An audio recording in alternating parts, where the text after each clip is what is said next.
Kaden Miller with Red Blind Media. Welcome to the podcast. Hey, David. Good to see you, man. I'm always excited to talk to you because you have so much of a depth of knowledge as it relates to the digital media world, and your company. You guys do a lot of marketing, and but one of the things you talk about a lot, which a lot of people may not know, is website and landing pages, and kind of how that all interacts with the marketing that you guys do for music schools. And so today I just wanted to talk a little bit about that and kind of pick your brain on how that works and sort of how you guys approach websites and landing pages. Yeah, I would hope for most music school owners that websites are on their radar and that they have one.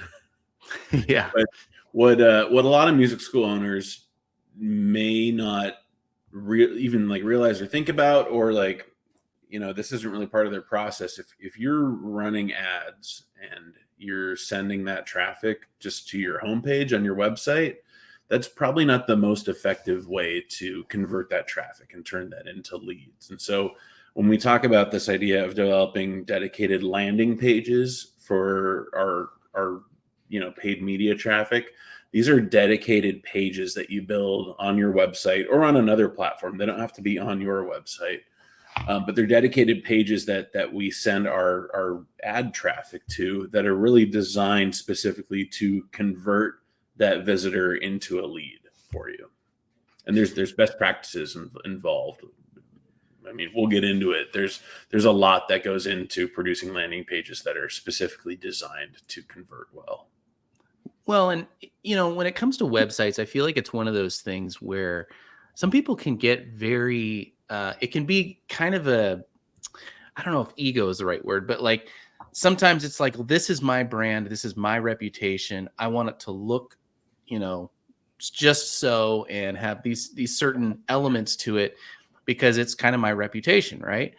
I've always kind of approached it like the only purpose of the website, this is my perspective, like the single purpose of the website is to literally convert traffic, right? Like to actually convert students into, or to convert prospects into paying customers. And if that's not like at the top of your list, then I think again, this is my opinion, I think you're wasting your time and your money on the wrong things. And this is why I like this conversation, because you're talking about like, okay, if you're running ads and you're just simply sending people to the homepage of your website so they can, quote, explore your website and then sign up, you're missing out on a very large chunk of people that just are not simply, they don't have the patience to like weave through all the pages and find the spot where they click to sign up or to get more information or whatever. But having a dedicated landing page, which literally is in congruence with the ad that they clicked on, sends them directly to that landing page where they can take the next step. That's kind of what you're talking about, right? Yeah, exactly. And not to knock, people who spend a lot of time developing their websites, like having like a professionally designed site, something that really looks good and kind of puts your best foot forward as a brand, that is important. Like if you are a parent thinking about enrolling your kid in a music school and you're kind of shopping around and looking at all the options out there, they're going to look at your site, and they're going to look at your competitor sites. And if you look like you're some, low rent, janky operation, that doesn't instill a lot of trust. And so that can affect things, but it shouldn't be all about just like the look and feel. Like you still need all of these elements on the page that'll help convert. And you can have both. You can have really well-designed landing pages that still, look and speak to your brand aesthetic.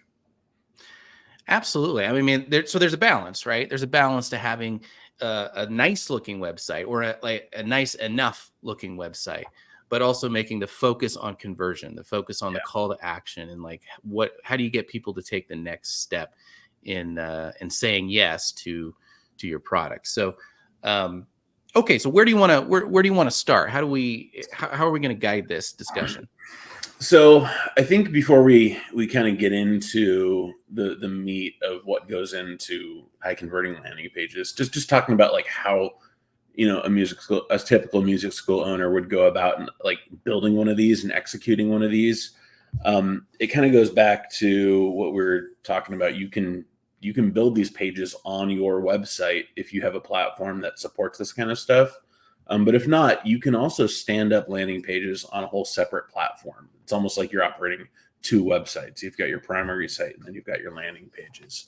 So a lot of music school owners will use something like Squarespace or Wix or Webflow or another one of these site builders to host their website, and that's great. If you're doing that, you can probably just create another page in your site. This will be a dedicated landing page and it'll exist kind of within your same site platform.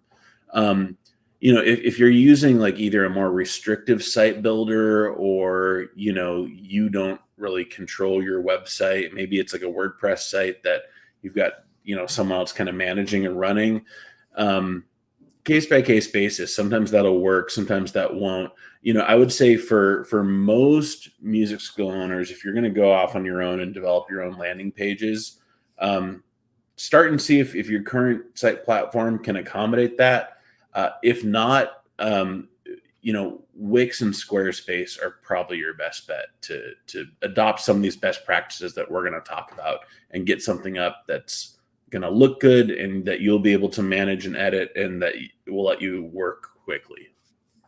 Yeah, I mean, I think the vast majority of people, music school owners, they're running their business. They're usually musicians. They don't have all the knowledge and the understanding of like, the back end of building a website and all the landing pages and what it takes to set up the metrics and the tracking and the testing and all of that. And so these all-in-ones solutions really are probably your best bet if you're not going to hire a company to help you with it. So that's kind of what you're saying, right? Mm-hmm. Yeah, exactly. Yeah. Yep. So in terms of like where to start with all this stuff, probably if you're going to build it yourself, go with a Wix, go with a Squarespace, just to kind of get the ball rolling. Yeah. And I'm not advocating for any one platform or over another. I do feel like Wix gives you a lot of tools to not only quickly kind of build out pages, but they also have a lot of like other tools on the back end to help support like the whole marketing funnel, such as like forms that collect your data, automations that you can do with that data. So if you're totally clueless on where to start, go check out Wix. Maybe go look at Squarespace. There's so many options out there. But let's kind of dive in. So when we're thinking about building a landing page and you're kind of conceptualizing this page in your mind, David, you said something earlier that I just want to emphasize before we get into this. It's really important that there's congruence between the ad and the landing page. And so if you're a music school and you offer piano lessons and guitar lessons and singing lessons, a homepage, a catch-all page is probably not the best option for each of those ads. If you have a piano ad, you want a piano page. A guitar ad should go to a guitar page. So as we'll kind of get into, all these different factors that affect this whole conversion experience, relevancy, this one right here, that's a really big piece of it. And we're talking relevant to the audience, relevant to who clicked on your ad, what were they originally looking for? If this was a search ad, if they were looking for piano lessons, send them to a piano page. Or if you're running ads on Facebook and you've got, again, piano as an example, kids playing the piano, you're advertising piano lessons, send them to a piano page, not a catch-all page, certainly not a drum page.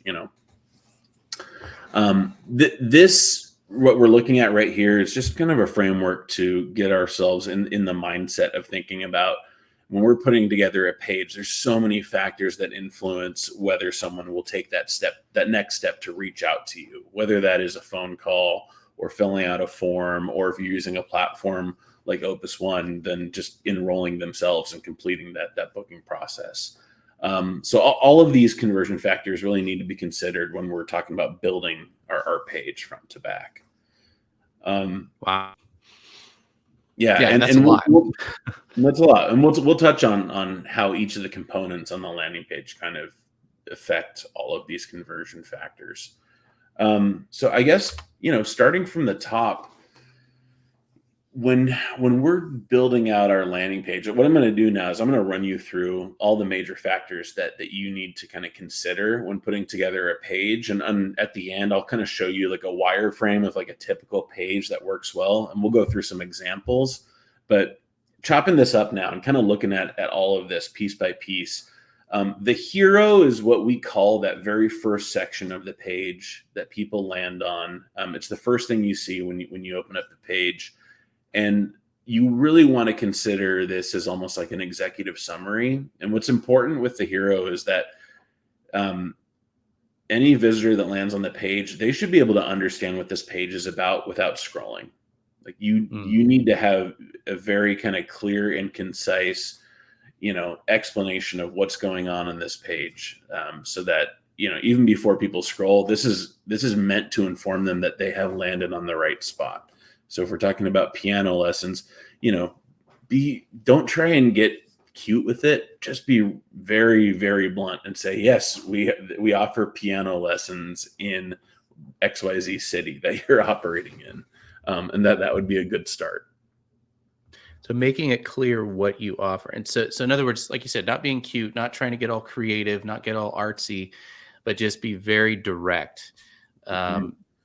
Assuming that the person that's coming onto this landing page has no idea what you offer, what you're about, right? Because obviously they've clicked on an ad, so they've been drawn to your website. But I've heard it said too, Kanan, you can tell me what you think about this, but I've heard it said that the when somebody clicks on an ad, they should really be seeing almost the exact same copy that was in the ad on the landing page, as almost like a duplication of what they just clicked on, kind of like confirming that yes, you're in the right place. This is the right website. This is what the ad that you clicked on. Yeah, exactly. It's a great idea. Yeah, that'll really help with the relevancy. And like you said, making affirming that yes, you have landed on the right place. So that hero is the first thing that they're going to see, and it needs to be direct, and it needs to tell them exactly what it is that you offer, and that should be right at the top of every single one of your landing pages that Yeah. you've put together. And there's a couple key components to this hero, and I'll talk about those right now. In this example that we're looking at, this olive oil, like that headline is very clear. It's delicious olive oil, and it's delivered to you. And you can see the olive oil. There's a picture of this. Now, of course, we're talking. Your audience is music schools, and we're talking about selling something online, but the concept is the same, right? It's very clear and concise. It's very obvious what's going on here. I want to talk about the headline in particular because that's a pretty important piece of all of this.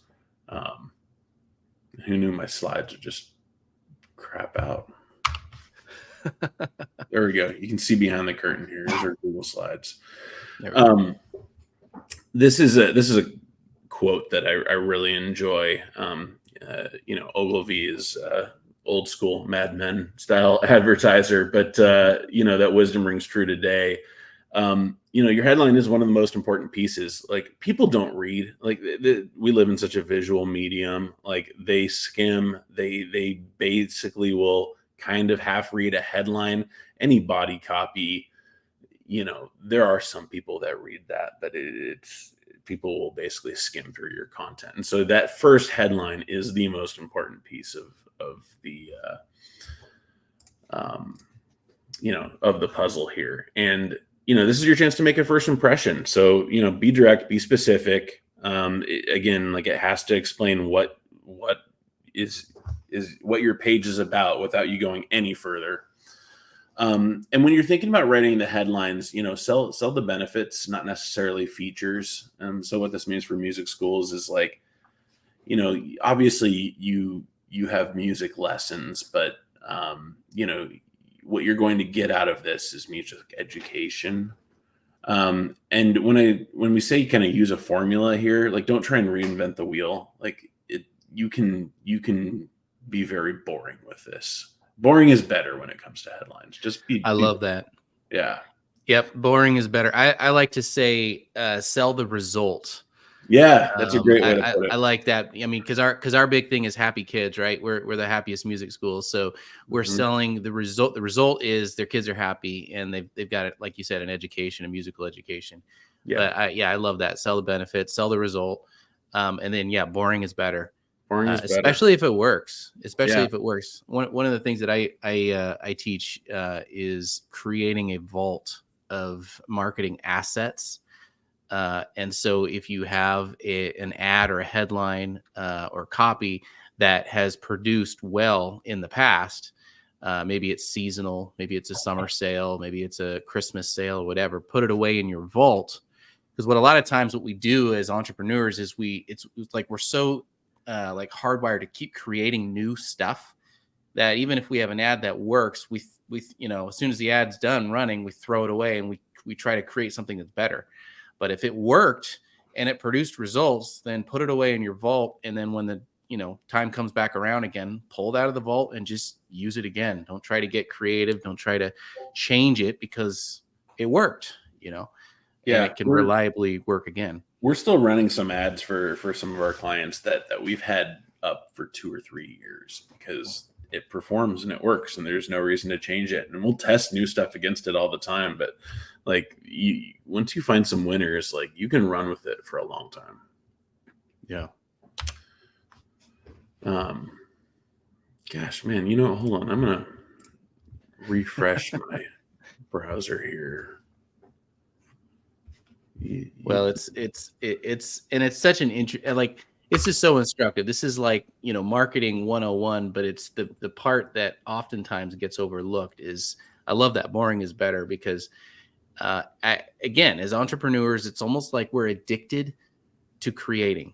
We're addicted to always coming up with the next best, greatest hit, and and so it's hard. It can be really, really difficult to take a step back and be like, oh no, this actually works, and I can just keep rinse and repeating over and over again. Yeah, So yeah, absolutely. So the other part of the hero that I want to talk about is the media piece of this, the visual side of this. And I love this example just because there's motion and there's like a real human here that you can see. Um, uh, this is a little bit cute and clever, but I love how this works because instantly your eyes are kind of drawn to the motion component of this. Not to say everyone should have motion in here, but your visuals need to really stand out. Like you can't just have like any like boring or even worse, like no visuals. Like use pictures, use videos all throughout the page as much as you can. Again, people don't read; we're more visual. We skim landing pages. So make sure that your visual creative really stands out. And I like to say show, don't tell. And so for a lot of music schools with the landing pages that we use, we love showing pictures or videos of kids in lessons playing the instruments, really getting to experience the lesson. Um, don't use like stock photos, use real authentic photos, use as many humans as you can. Like it's proven psychologically that people respond just seeing other humans.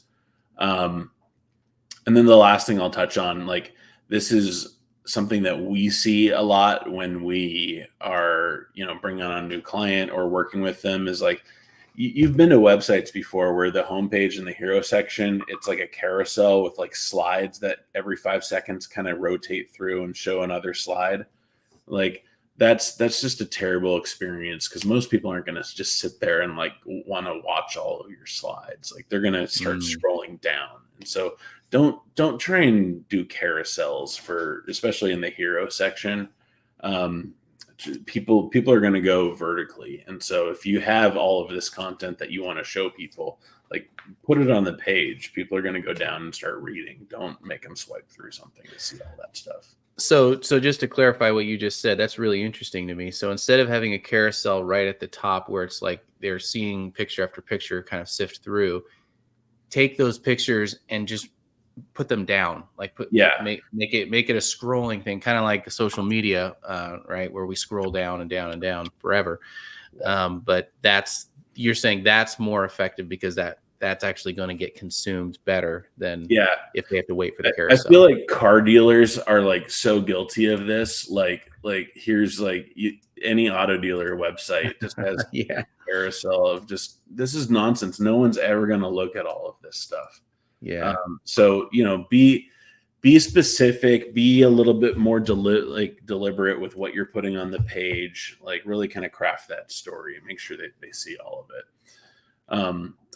This example that we've got here again, this is just some great motion. This is a MailChimp page, so an email builder, and I love that they actually just show like the software in use. So for music schools, like if you can get a video like up in the top of like kids playing instruments, like that's great stuff, man. I love that. Now, is there any thing you would recommend about being mobile versus desktop? Because obviously it looks different on a mobile device, and like 99% everyone's on a mobile device anyways. So Yeah. I was definitely going to touch on that, but this is a good time to talk about it now. Yeah, we live in a mobile first society, and not to say that there isn't a place for desktop, and I'm guilty of this. Most of my examples here are desktop, and they really should be mobile because it is very mobile first. Um, but there is something to be said for accommodating both, and this is like kind of like a Gen Z millennial thing that's going on right now. Like Gen Z makes fun of millennials because millennials don't want to do big important work on their phones. Like I was just talking to my friends about this, and they were like booking a flight, like, oh, that's a big screen task, But like Gen Z is like, no, I'll just do it all on my phone. So like more and more, especially as like we generationally age, like we're gonna get more and more comfortable on just doing everything on our phone. So yes, make it work well on mobile and really try and think about these things from a mobile first perspective. right, yeah, that makes sense. That Big that totally screen, makes big sense. screen tasks. I'm elder millennial, man. I'm guilty of this. Like there's stuff where I'm like, oh, this is so hard to do on my phone. I'm just gonna wait till I get to my computer to do Oh, absolutely. I'm it. exactly the same way. Yeah. So I guess Yeah. that ages us, right? Yeah, maybe a little bit. Yeah. But Yeah. I think for music school owners targeting parents, especially today, 2024, like a lot of these parents are scrolling social media. They're going to see an ad, they're going to think about it, but they might go back to their computer and do a little bit more research before they make a decision. So it's got to work on both.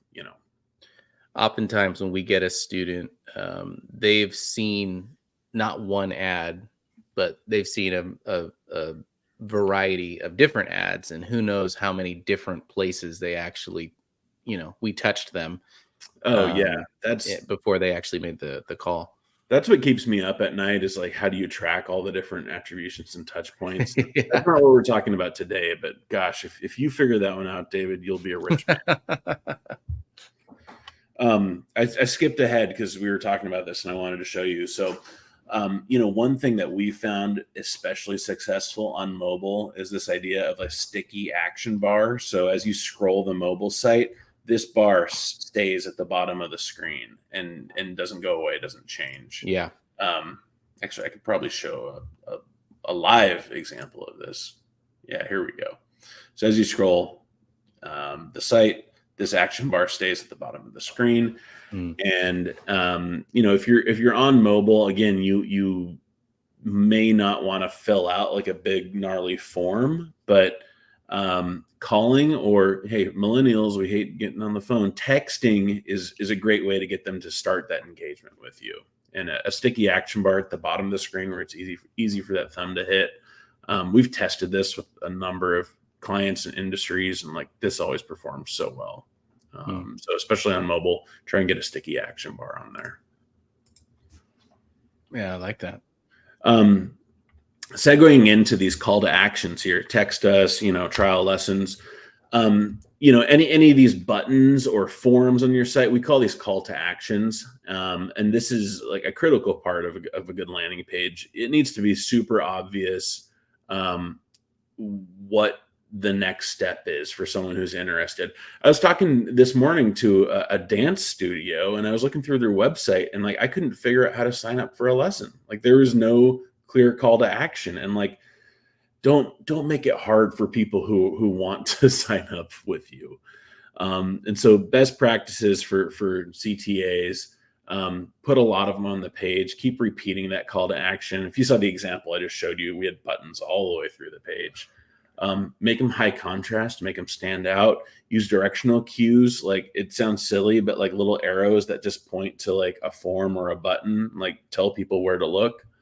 And then like I was just showing you, sticking on mobile. So make this easy to find. Yeah, that makes sense. I mean, I've seen that before too. Not even just with music schools, but with most, like a lot of businesses. I like to call it a barrier. A lot of times, people put barriers to converting their customers, and Yeah. they're not doing it intentionally. Obviously, they want customers, but through their design of their website, it actually acts as a barrier for the customer because the customer doesn't know how to sign up or who to call. Maybe there's not a phone number, on there, or an address, or Hmm. um, in my experience, we don't know how the customer wants to interact with us, and so instead of only giving them one way to connect with us or communicate with us, I found it's better to offer like the phone number, the email address, or like you said, text messaging. Um, or even the physical address. Some people like to come in and actually get a tour, and they want to see where our physical location is, especially in the music school world where we are very much of a local business. A lot of people aren't driving an hour and a half, each way. They want to know that it's on the way back from karate lessons, or it's close to, their house or something like that. And so having Yeah. all those ways for people to actually connect with you and communicate with you, I think it really matters. And that's something that we've tested with your school, David, is, you know, is it better to just give them one avenue to contact you and make it dead simple, or should we give them multiple options, text, call, fill out a form? And what we found is, in general, yes, the more options you give people, the more total volume of leads that you will get. Um, that said, I want to make sure that like there's a balance there from a user experience perspective. Don't make it so overwhelming with like 1,000 options. What I would probably do is start with like a very focused call to action, only one or two options for most of the page. And then, for people who really want to look and get down to it, then you can kind of give them a few more options towards the bottom. Yeah. I've touched on forms a little bit here. This is something that like we still battle with. A lot of music schools will have these really long forms with so many fields. And like I was just saying, like, especially on mobile, like people don't want to fill all this out. This is a huge barrier, right? There's a ton of Yep. friction with something like this. Um, if you're going to put a form on your website, which is great, that's, I think, where we see the most success with music schools is driving form submissions, and then making sure that the staff at the music school can quickly follow up with people who are asking for info. But only get the bare minimum required to contact someone. That's pretty much name, email address, and phone number. If you really need more info, that's a great kind of follow-up question once you get them on the phone or once you start emailing with them. But don't require it up front, or your form submission rates are going to plummet. Keep it as simple as possible. Yeah. One thing that we do with those initial leads, since we only have their phone number, sometimes we only have their phone number, or we're able to get on the phone with them. We're able to talk to them. We have this little packet and it has a coupon in it for some free lessons. And so we'll say, hey, I've got this packet here. It's got a gift in it, and I'd love to send it to you. I just need to grab your address. And Yeah. so a lot of times sometimes people will say no, but a lot of times they'll say yes. And now we've got yet another way to communicate with and follow up with that prospect. So Yeah. I love that um, idea. yeah. Um, Tell people what's going to happen when they fill out the form. A lot of times, like people will just put a form on their website, and like you hope when you fill out the form that someone's going to get a hold of you. If you're very specific about, hey, if you fill this form out, like we will, email you a welcome packet and then someone will call you within the next hour. Like that specificity really helps, like, relieve that anxiety of people. Like, I don't know what's going to happen if I put this info into the form. Not even so much from like a security standpoint, but just like, hey, like I I'm interested and I want to talk to someone about this. I just don't know. It's like, am I going to get the right person if I fill this form out? Tell them what's going to happen when they fill that form out. And then this bullet here, show the process. What I mean with this one is, a lot of music schools, yourself included, offer self bookings through platforms like Opus One IO. And what we found was, when we first started working with Opus and sending traffic, it's a multi-step process for them to sign up, right? It's great because they can select like their teacher and the time slot that they want, and they put all their credit card info in, and they can self-book like front to back the entire process. But it is a fairly long process, and a lot of people were kind of falling out once they've kind of gotten past the first few steps, and then they realize, oh, this is too much. I don't want to like go through all of this.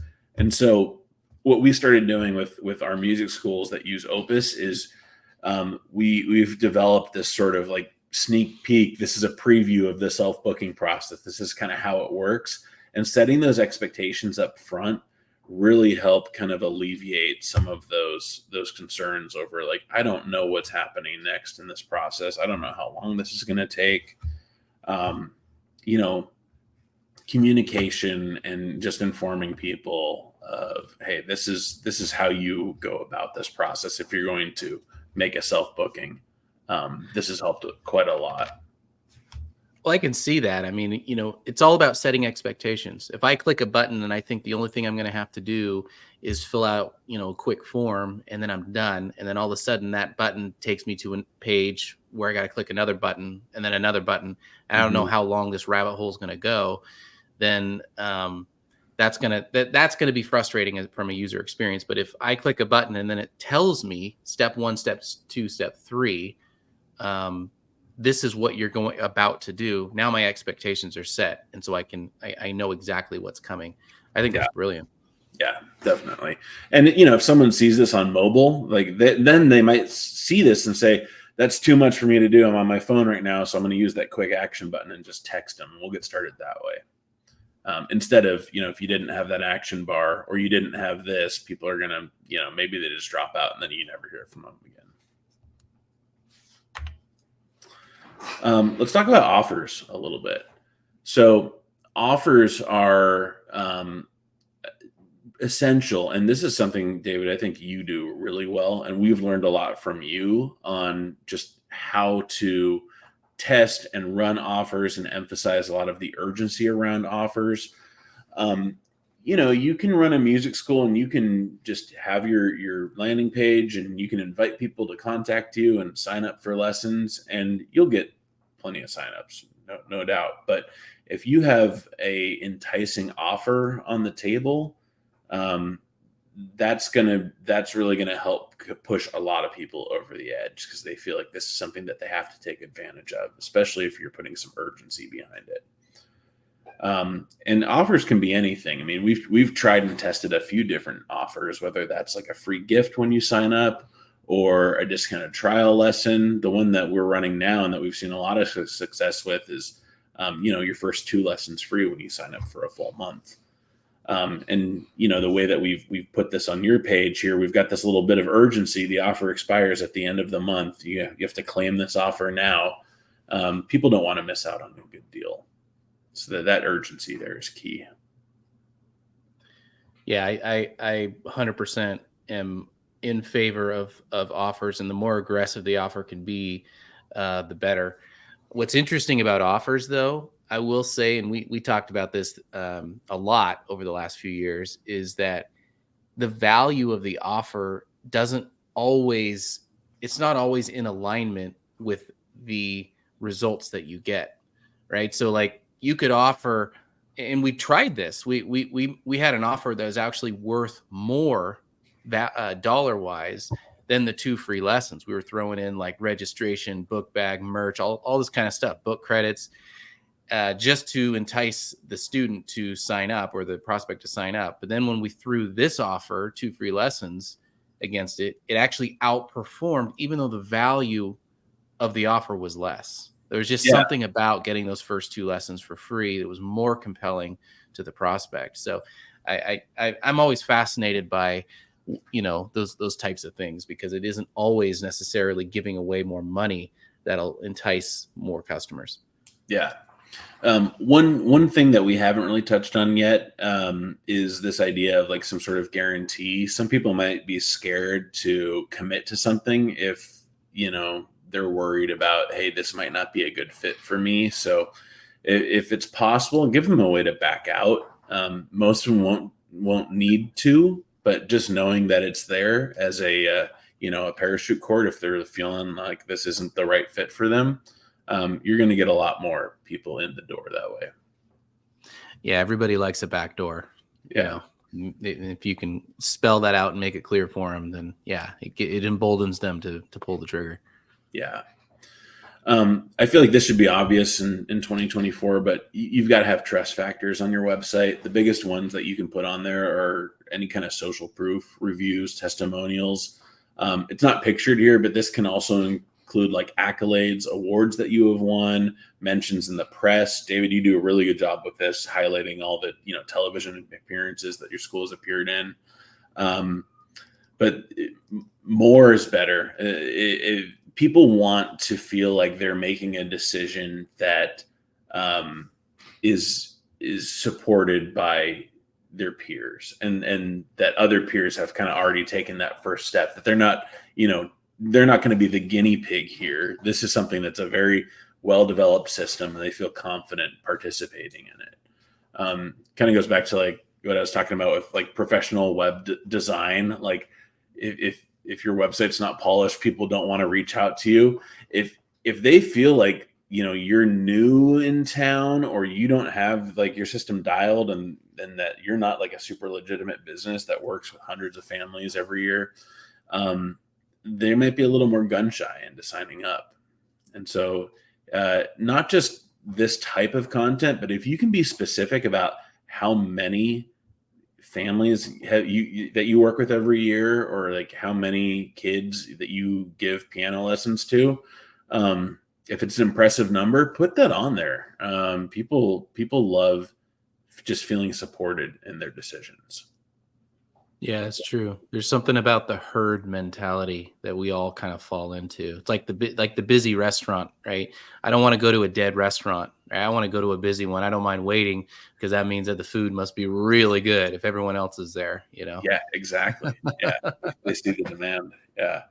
And then this last point here about authenticity, don't try and whitewash all of the reviews. Like an occasional, like, I don't know, if it's helpful, I think like a negative review can add a little bit of authenticity. And maybe it's a negative review just because it wasn't a right fit for them for like a specific reason. Like that can be a good thing in making it seem like, hey, the reviews are real and most of them are positive, but we might have a couple of negatives in there, but they're negatives for reasons. It's not just someone blowing smoke or just mad about something.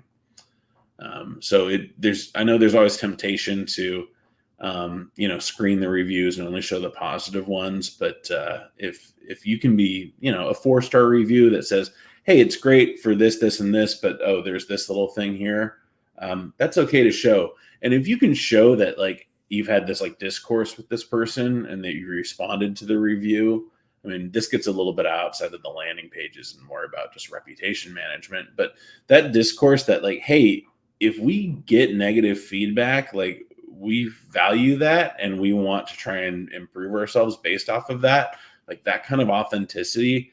Again, it really reassures people that like, hey, this is a legitimate business that really cares about like their long-term business, and we feel good about participating.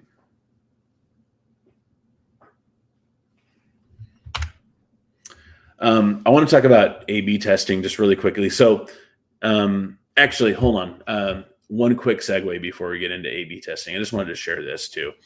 This is Dylan Ander is kind of a thought leader in this space for conversion optimization. All those components that we just talked about here, if you're not sure the best way to put those together on the site, this is a really good one. And this is actually specifically a layout for the homepage, but I think this works well for landing pages as well. The homepage obviously has to be kind of a catch-all, but this sort of wireframe, this flow, this layout, as long as the content is specific to the ad, this is a great way to kind of approach how you construct all of this together and how you put all of this together. So you've of course got your hero up at the top. You've got a little bit of social proof. Then you can start getting into a little bit more detail about the product, more reviews, more social proof, images, more media, more call to actions, et cetera, et cetera. So there's formulas out there. This is a good approach for a landing page if you're not sure how to construct something like this. That's great. This actually might be a good time to show off a couple landing pages, and I've collected a couple here.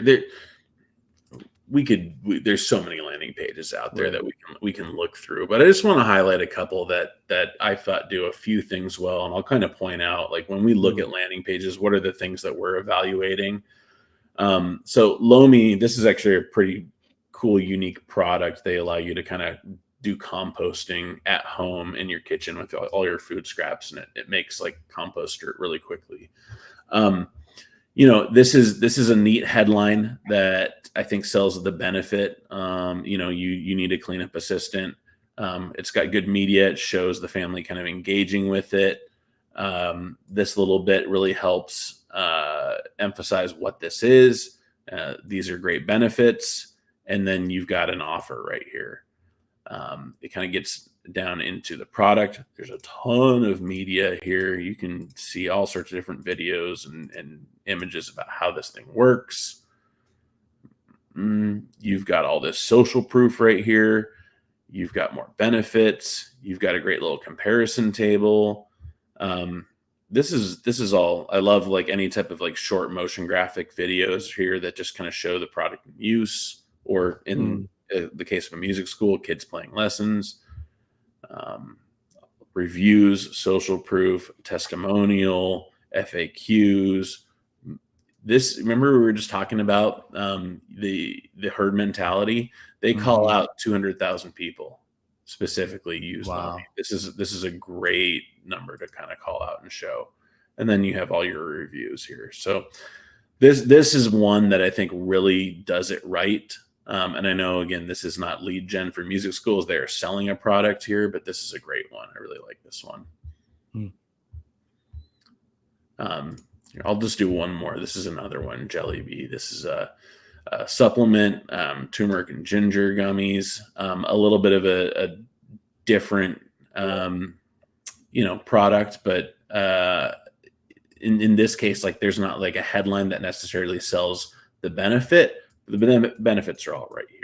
So we're still emphasizing the benefits. We've got a great hero shot of the product. We've got the social proof right here. And this is again, just kind of utilizing all of those best practices. We've got a nice high contrast button.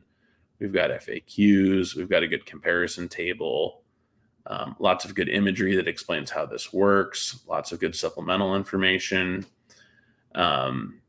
Some urgency. Here's that sort of risk-free thing I was talking about, to give that back door to back out. More social proof, more reviews. This is another good example. So I could go on and on and on. Don't do this. This is a bad example.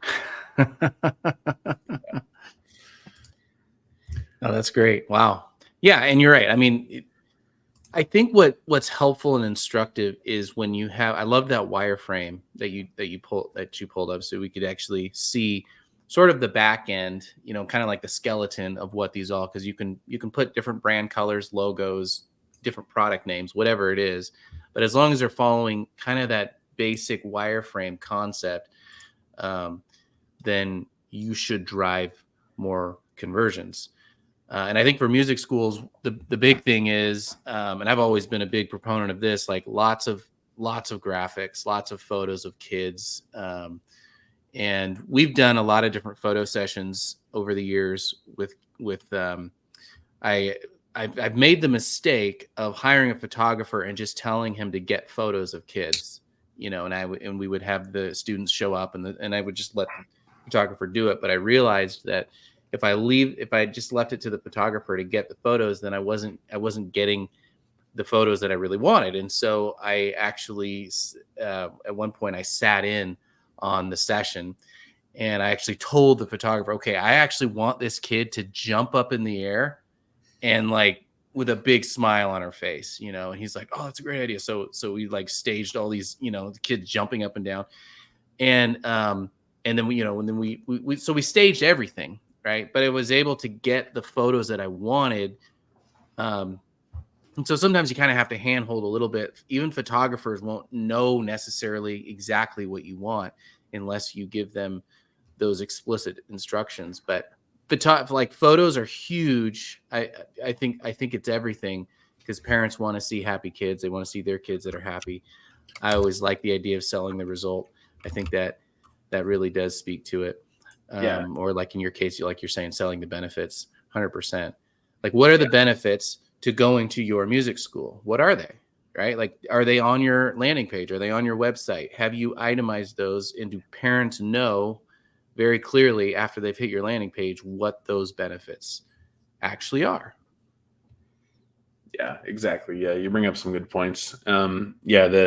It's hard as a music school to kind of invest in that sort of like photography or like developing some of these creative assets, but it goes so far. And like what you might not realize is if you're putting some investment behind developing assets like that, you can use that on your website, you can use that in your emails, you can use that in your ads. Like there's posters, prints, that you have these actually in your studios. So there's so many use cases for this stuff. Like your dollar will really stretch for this kind of investment. Yeah, yeah, and there may be a photo that you take that you now pair with an ad that will generate thousands and thousands of dollars for you. And Yeah. so, yeah, to your point, like it is clearly an investment that could potentially pay off Yeah. quite a good return in the long run. So, It's a um, good investment. yeah, I want to segue into talking a little bit about how we optimize landing pages and how we make them better over time, because you shouldn't just develop a landing page and then just say, all right, like our job here is done. Like there are a lot of ways to make these pages better. And I want to highlight a couple tools that we like to use. So um, let me present again. And David, once I pull this up, if you can put this back on the screen. There we go. So the first one is a heat mapping tool. And this allows you to see how people actually interact with your site and with your page. The great thing with this is Microsoft offers a free tool called Clarity. It's a little snippet that you install on your site, and it collects data as people land on the page about how far down they scroll and what elements do they click on. And as we can kind of see here, like our main call to actions are getting clicked on pretty frequently. As we kind of scroll down a little bit more, yep, these call to actions get clicked on.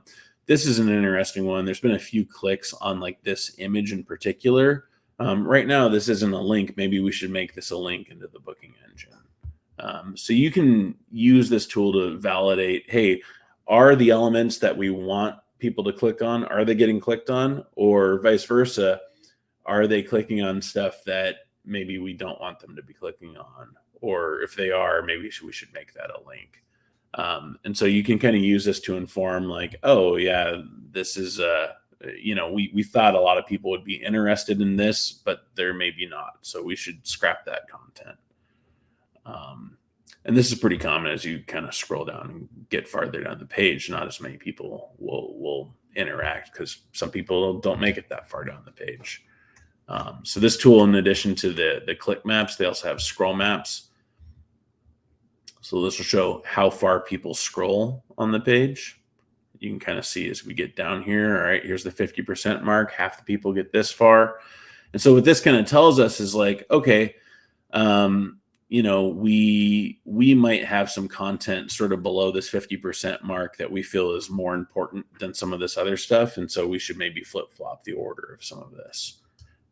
Or if we see like this is a pretty gradual decline in scroll. If we see people drop off a cliff after a certain point, like that's a really good indicator that, hey, they saw some content that they just weren't interested in.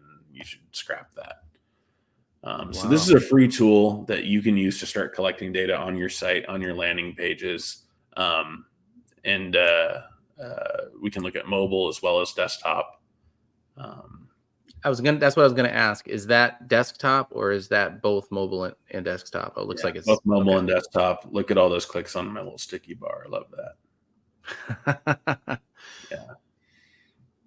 Yeah, a lot of people clicking on the image. Maybe we should make this clickable. So that's one tool that you can use to kind of observe how people are interacting with your site. The other thing I want to talk about is A/B testing, and the idea behind A/B testing is, I'll go back to their homepage because this probably explains it a little bit better. It is what it sounds like. It's where you develop a second version of the page and then you split the traffic between the two pages and you observe which one actually performs better. Google used to have an A/B testing tool called Google Optimize. They sunsetted it last year because, well, it probably wasn't really making them money. And so there's a number of paid tools out there. I'd recommend if you want to invest heavily in this, VWO is probably the vendor that I would go with. They have a free tier that I think for most like local businesses, like a music school, would probably work pretty well. It allows you to track and test 50,000 users per month.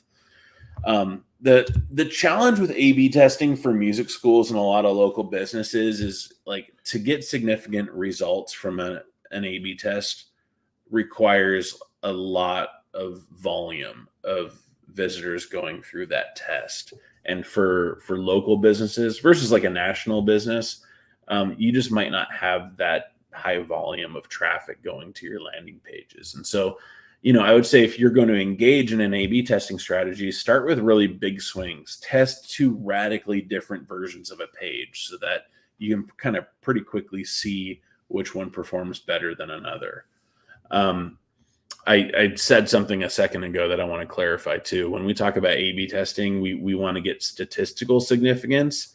If you're measuring your conversions and page A gets 3 conversions and page B gets 5 conversions, is B really better than A? That's only 2 more conversions. I mean, yes, technically it's better, but that could just be a fluke. And so when we talk about this idea of statistical significance, there's a threshold that you need to kind of cross to where you can look at that data and say, actually, yes, like there is enough data here to say that conclusively, like A is better than B or B is better than A.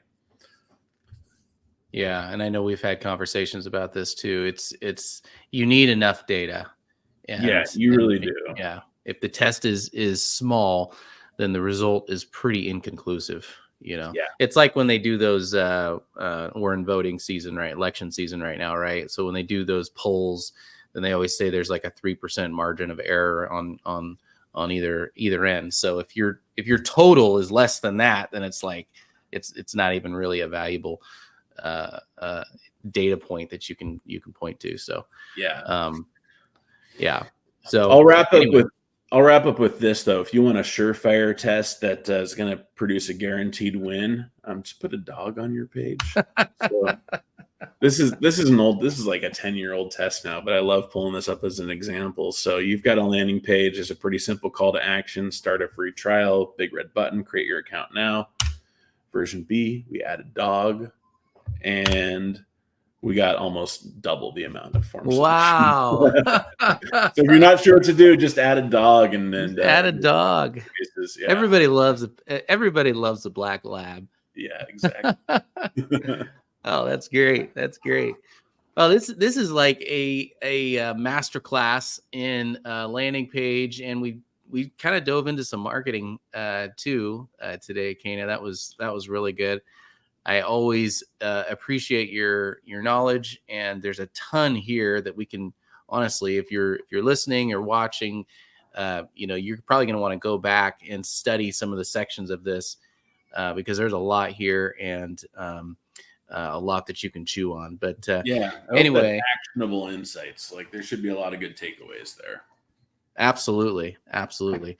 Well, Kana, thanks again. And if somebody wants to utilize your services with Redblind, how do they do so?